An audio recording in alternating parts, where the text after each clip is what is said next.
Hi you guys, welcome back to my channel, The Spiritual Justice Gem. I'm Goddess Quita, or you can call me Quita, either one would do. I answer to both. This is the investigation spell that somebody launched. Well, I know who launched. Miss Bailey, the Bailey sisters. I know who launched the investigation. It's not hard to figure out. And I don't, one thing about me, I don't have anything to hide. I actually preach about this on my channel. I actually talk about it. I actually lived it. I actually experienced it. And I don't understand how you guys don't understand, how you can't see that I already expressed itself. I already told you about me. I already told you, I basically unmasked everything about me. And people just want to believe what they want to believe from their level. And that's okay. So we're going to go here again because some people are just like set on destroying me and seeing my downfall. And it's like, anywho, we'll throw a party for that person.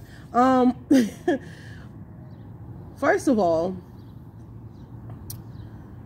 I like to say my mom died when I was 10. For anybody that didn't know, my mom was shot and killed when I was 10 years old by her boyfriend at the time. Fast forward to I was 25 years old. I never had proper guidance and grief counseling on how to grieve my mom properly.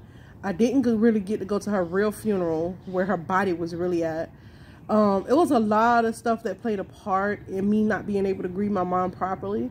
But one thing I'm not going to do is blame people, because people are, in fact, wounded. A lot of people are wounded and incapable of being the best human they can be because of mental blockers and a lack of accountability.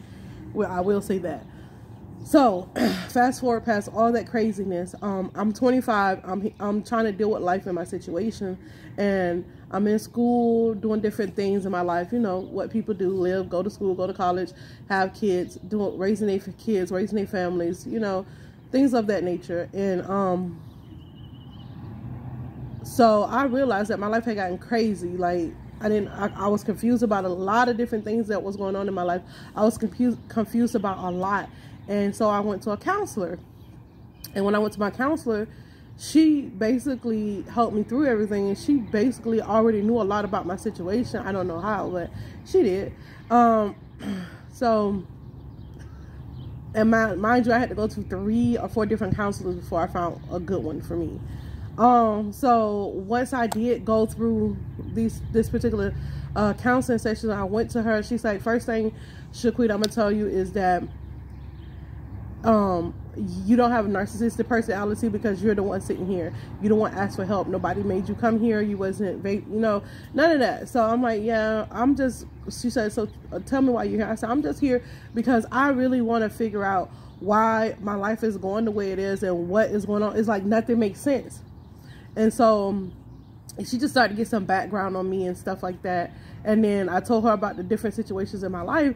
And she asked me, she said, have you ever thought about the person that you trust the most being a liar? And I'm like, no, I trust them implicitly. Like, I don't. And she was like, you might want to revisit that. So, and that's how she did things for me. She didn't like just say, oh, this person is doing that. She's like, you might want to revisit that and ponder on that. So she gave me a lot of homework and things to think about, printouts and all this great information. And then I told her about my mom, that I never really cried. And she's like, that's very interesting. Did you have counseling? I'm like, no, I was 10. I was just shoved around I was living with my people that was in Florida, in a certain city in Florida to another city in Florida. And I was like, they were fighting. There was a lot of stuff going on between. She said it's typical of families, but did they take the time out to even give you counseling like in between that time? I'm like, no. And she was like, that's interesting. So she gave me paperwork on grief. And so in between getting that information and things like that, and I told her about my symptoms, what I think I might have and this and that. And she's like, we're not that far yet. I don't think you have any of that. I just think you need to read up on the information, learn a little bit about your situation, learn about these different topics, and then you can understand.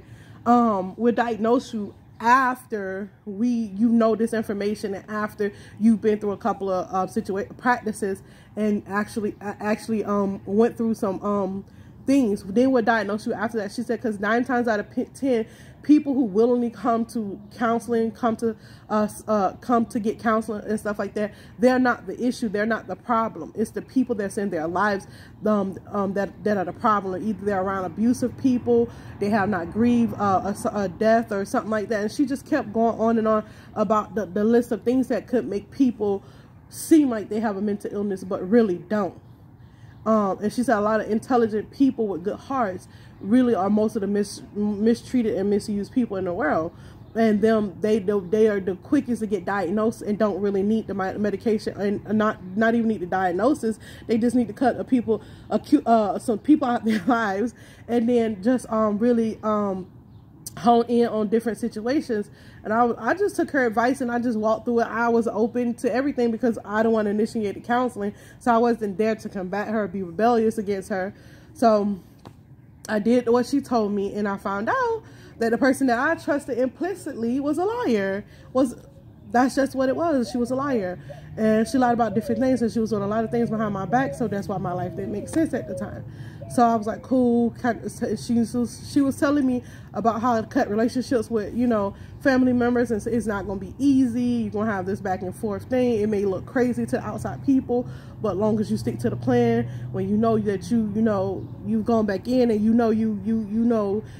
reinitiated this relationship with this person, then it's going to cause more drama in your life, and you only have you to blame because you're responsible for cutting that particular relationship off. And it really depends on how strong you are internally.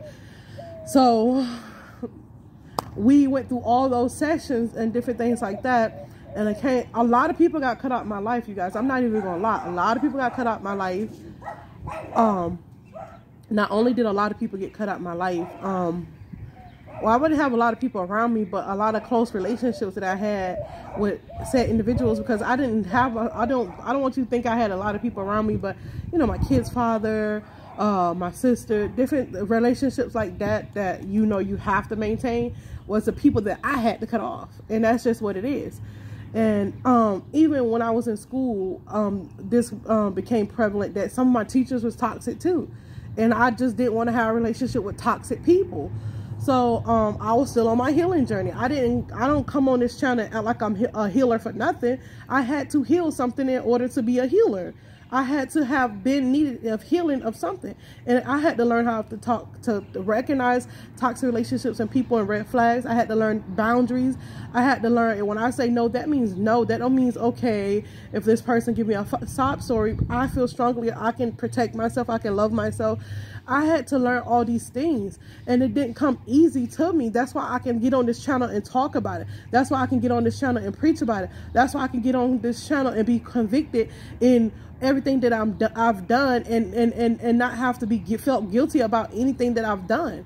Because what I've done was, any relationship I had to cut off was because of my self-love, my boundaries. I had to stand firm in them. Sometimes I did cave in, and then I had to go right back and rebuild that boundary again. A lot of people that were in my life at the time, close people and friends and stuff, and family members were really aggressive with me. They were really toxic with me, and I had to endure all that and withstand all that, and I had to stand up for myself. So this was not easy. And when I get on this channel and talk to you about healing, this is not something that I read about. This is something I actually live. This is something I cut off toxic relationships. And to this day, my particular family members, 2 of them tried to come back, and they tried to pounce on me again. And I had to reinforce that boundary, like, please, spiritually, and stay away from me. Like, you don't even have to pray for me. You know what I mean? I had to reinstill those boundaries once again, because somebody was doing spell work for me to go back into my south side, and I had to lean and depend on my boundaries that I had already built, my stability I already had built, that self-love that I had already built for myself. And I knew this person was toxic. I knew this proof, and I knew they hadn't healed, because I had all the red flags. I seen them there, and I listened to my red flags. I'm like, you know what? boom, deuces, nope, that's okay. And I really wanted to talk to that person. I really wanted to see how that person was doing, but was in the midst of me talking to that person and seeing if that person is okay, is that person gonna do the same for me? No, they're just gonna dump their toxicity on me, and every time I get a phone call, it's gonna be about something toxic, because that's all they like in their life. That's all they love, drama. So at the end of the day, that's just what it is. And for for these young ladies that's doing this particular group of people that's doing this, it's really sad that you guys would want me to be in my south node, the opposes to my north node, because that lets me know you're the same as the people that I had to cut off. You're the same as the people that that were abusing me and that mistreating me. You're the same as them. You feel like you're entitled to do something about me, and God is in control of me, not you. You feel like you're entitled for me to be down and out, and God said not so. So at the end of the day, because I do have I have a very soft nature, and a lot of times people don't think so because of my looks or because of my tone of my voice, the way I speak, but I have a very soft nature. And once they get to know that you have this soft nature about you, people tend to try to take advantage. So that's why I don't surround myself with so many people, because their energies affect my life. So yeah, anybody that's doing this investigation spell, I knew something was going on. I already knew about the investigation spell. Now I know exactly who's doing it and where it stemmed from. And honey, I've healed that side of me. And no, I do not have a mental illness. I am not mentally ill. Yes, I was depressed. I've been depressed before. Who hasn't? I lost a mother at 10. Like, what the heck? I was numb from the time my mother died until I was 25. I lived in this numb. I was just numb because I never got to grieve her death. And then once I got counseling for it and taught how to grieve her, I do that. And a lot of symptoms that were showing up back then don't show up now because I was never mentally ill. I just needed to grieve. And then the people that was causing me to show up as symptoms of mental illnesses were, in fact, the people I had to cut off. And now that they're not in my life, what do you got? What can you say? Like, there is no triggers there's nothing there for you to try to, it's nothing. You cannot trigger me. Once you have healed something and you know the signs and symptoms and you know the boundaries and you set up the boundaries and you're praying. And I live a very good life, a spiritual life, and a very good discerning life. So why would I let that negative energy come back into my life? Why would I let that toxicity come back into my life? You got to be out your rabbit ass mind, because I already healed that. I'm not gonna continue like a mad dog, what y'all do, and go back and eat my vomit and go back and eat my vomit. Are you mad? Are you stupid? Are you dumb? Like, who raised you? Like, what's wrong with you? Oh, my bad. You never healed. You got peed on, so you want to take it out on me. Honey, I didn't the one that did it to you. You and your mother and all y'all, everybody in that situation, whoever needs to take accountability, need to take accountability for it. But right now, you're a grown woman. You need to take accountability for the actions that you can take accountability for, and stop spilling it on me. Stop bleeding on me, because I wasn't the one that peed on you. I wasn't the one that did that to you, and I didn't film it. I wasn't there. I was a child myself when this was happening to you. So at the end of the day, I just want you to leave me alone, spiritually and physically, because I mean, it's never going to work. What you got planned is never going to work. The simple fact is, the Most High God is my Father. That's who I live. That's who I serve. I don't serve Satan like you. I'm not stuck in my Lord's self. I don't want to see people down and out.